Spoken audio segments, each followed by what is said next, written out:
Been trying to educate folks to this fact for a long time, man. You know, case after case, these folks demonstrate that the due process requirement for the arrest process is, especially in capital felony cases, a grand jury got to return the indictment on that.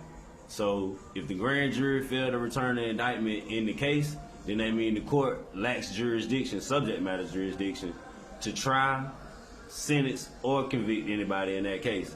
The process is supposed to go grand jury because now you have an opportunity to present this evidence that you of the allegations, to support the allegations, to a grand jury to see if they see fit to return a true bill to bring enough evidence and ultimately an arrest warrant to make an arrest in the circumstance. All right. If that don't take place, then what you have done is you effectively allowed the state to get around or circumvent their burden of satisfying all the elements of the crime that the charges that they intend to charge you with. They also failed to establish any type of probable cause to issue an arrest warrant at that time, unless exigent circumstances exist, such as the police seeing you do something or the police see you in the process of committing a crime. Then they don't need an arrest warrant. They have probable cause to apprehend you at that point.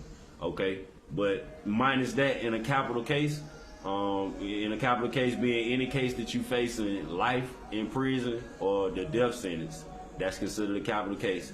Okay, if that indictment is not returned first, then you have to call in question whether an arrest warrant affidavit states probable cause for the arrest, and in most cases it don't. 99% of the affidavits to arrest warrants that I've seen personally, they didn't meet the minimal requirement of the Fourth Amendment.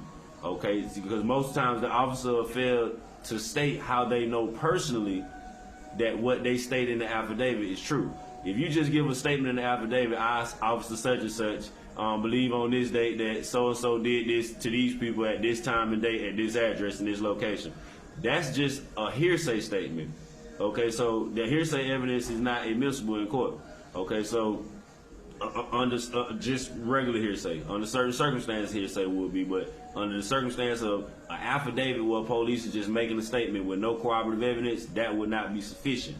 Okay, so if you look at cases like with Lil Jeff and Young Thug and their YSL case, they wasn't arrested prior to indictment. If you look at Trump and his 18 co-defendants, they wasn't arrested prior to indictment. If you look at James Comey case, no arrest prior to indictment. Now, why was we sitting in jail before indictment?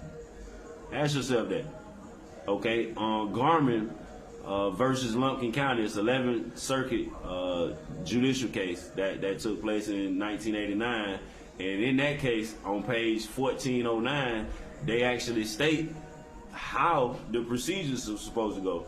If the arrest occurs before an indictment, then the magistrate has to go and check the affidavit for the arrest warrant to determine whether probable cause exists to justify the arrest. Otherwise, we're dealing with an unlawful arrest.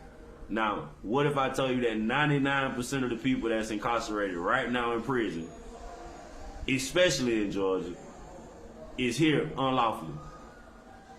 Now, I can show and prove that.